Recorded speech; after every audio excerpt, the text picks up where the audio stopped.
All right, we continue our energy summit with the Inside Line on fuel prices, the gas tax, and what it means for the troubled auto industry. Joining me now is Mike Jackson, Chairman and CEO of AutoNation. Hey, Michael.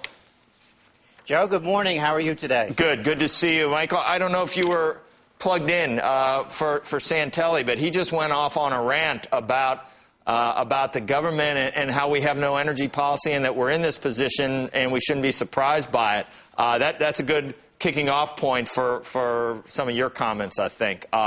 We're in a mess, and go ahead. Well, I'm sorry I missed Rick's rants. They're very informative and entertaining, especially since in this case I would agree with him. He's absolutely right. The mess that we find ourselves in today is the fact that we have absolutely positively no coherent energy policy, and it did not need to come to this. And we heard from Ford most recently. I thought it was, we talked about it with a bit of a raised eyebrow that, oh, yeah, maybe we won't make our 09 numbers because, wow, it looks like SUV sales aren't as good as we thought they'd be. I mean, they come out and say things like that now, Michael. You're seeing that, I guess, too, on new car and used car lots, right? Here's what we see, Joe. At $3 a gallon, we got a lot of talk, but no change in behavior. It was viewed as a spike and that we would return to low prices. At $4 a gallon, there's a definite change in behavior, and the consumer mindset is at a tipping point.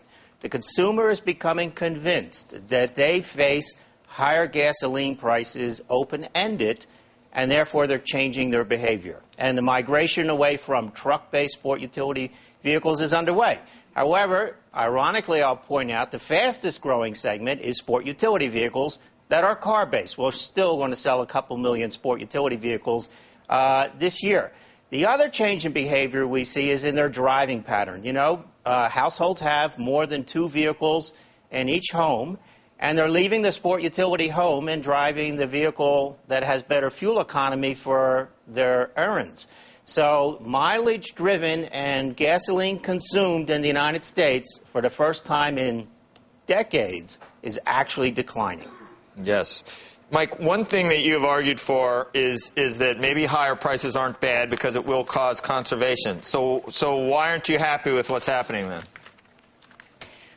Well, you're absolutely right that higher gas prices are necessary if we're going to have conservation. And what we were doing as a country and as an industry is absolutely unsustainable. So we need, and you're not going to have conservation without higher gas prices. I think the record on that is absolutely clear. So now the question is, how do you get the higher gas prices to protect the best interest of the United States? You either do it through taxation and keep the money in the good old US of A, and I don't care at the end of the year if you rebate it all back. Just tax gasoline at the pump that you get the behavior that we need, give the money all back, but the money stays in America. The way we're doing it without a policy, America is now exporting $600 billion worth of capital a year into countries like Venezuela and throughout. Yeah, that's at $100 a barrel. God knows what the number's going to end up being. And that's a genuine national security risk to be sending that kind of money into Venezuela, throughout the Middle East. Totally unnecessary. Talk about this ethanol program. What kind of grade would you give the way that we're handling that, Mike? Oh, I would give it an F. F minus?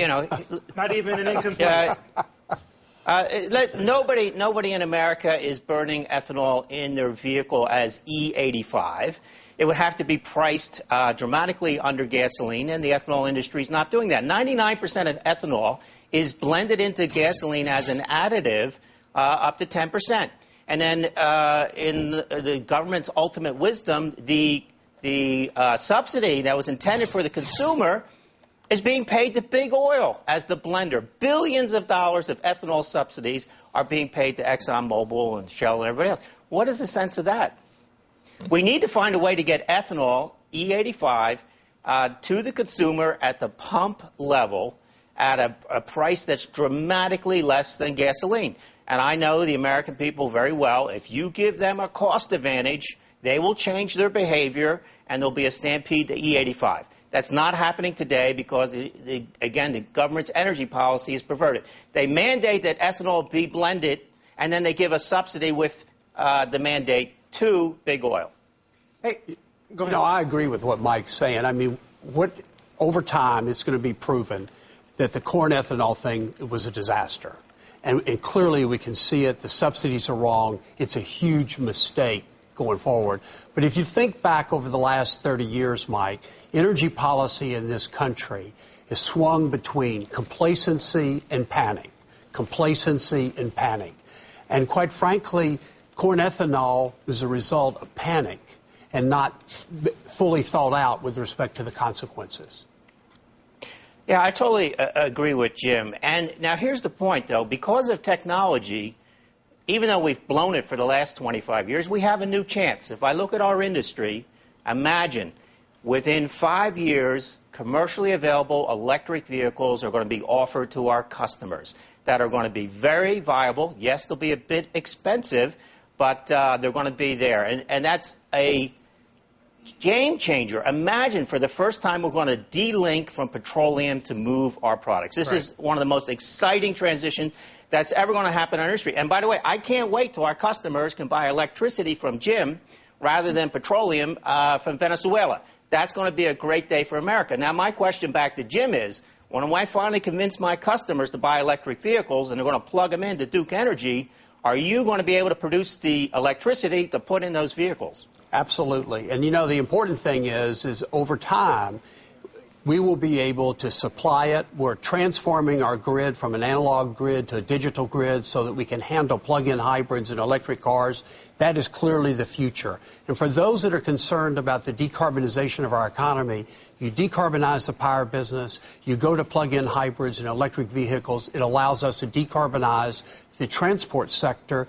The combined sectors represent 70% of the emissions of CO2 in this country. Plus, you can always recharge off-peak. I mean, there's lots of reasons why it's going to be more efficient to go electric. But my question for you, Mike, is do you think a fully electric vehicle will leapfrog a hybrid? I know, like Carlos Ghosn is making a big bet on fully electric. Is that going to jump over what Toyota's put together? Well, GM is going to come with an all-electric vehicle also, the Volt, and they very smartly do it with a range extender or an on-board generator to deal with the range issue, because people will simply not accept being stuck someplace and have to plug in for 3 or 4 hours. So I think all the technologies are going to play a role. Hybrids are going to certainly play a role, and for over-the-road use going from city to city, hybrids make a lot of sense, a very fuel-efficient way to do it.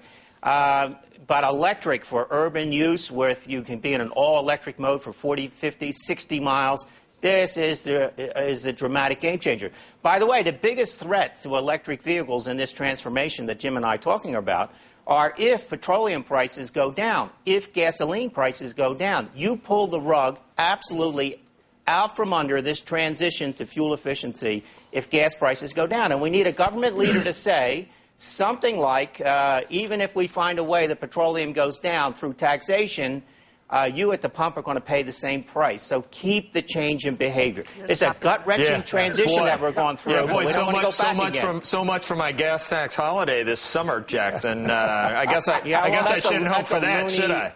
Thanks, Grinch. Yeah, that's a loony idea that absolutely sends the wrong message. These are serious times. I mean, for America to be importing 65% of its petroleum from some of the places in the world when we have all these alternatives that if we had intelligent government policy, we could go down a different road. You know, this is in the national interest of America. Think what you could have done with that $30. Yeah, I mean, thanks, Mike. You could have bought some candy. Exactly. Right. Mike More is food. not running for office anytime soon. That's a message. No. It's tough Well, to get by on the podcast. I could tell you, I am a good salesman, but I cannot sell fuel efficiency if gas is cheap. There you go. That is the absolute record from the last 25 years. And as we improve fuel efficiency, all that happened is the cost per mile driven goes down and people drive more. They move further away from where they work, have a longer commute, and they want a bigger, faster vehicle for that long commute. I agree with you, Mike. That's not a sustainable paradigm. I agree with you. Just a tough message to get Good. across. But, Mike, thank you It's a tough message, but it needs to be said. Thank you for joining us. It's always good to talk to you.